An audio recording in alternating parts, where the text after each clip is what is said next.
ছেলে হওয়া এত সহজ না, অনেক কিছু ঘুরে আমাদের মাথায়।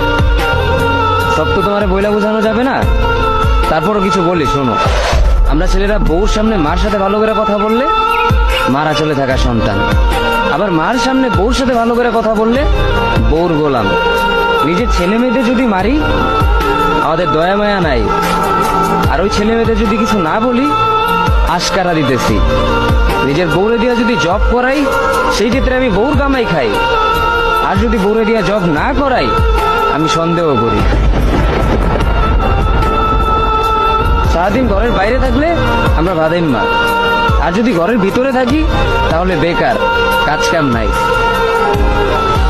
আর এই তোমাদের মেয়েদের গায়ে যদি আমরা ভুলেও টাচ করি না আমরা নির্যাতক, আর যদি তোমরা মেয়েরা আমাদের গায়ে হাত তুলো আমরা কাপুরুষ। আর একটা ছেলে কি বা করে পুরো লাইফে নিজের জন্য? মার ওষুধের থেকে শুরু করে বউ বাচ্চার প্রত্যেকটা সব পালন করার দায়িত্ব একটা পুরুষের। কিন্তু কি লাভ এত কিছু কইরা? দিন শেষে একটা ভুল করলেই সবাই ভুলা যায় যে কে কি করছে তার জন্য।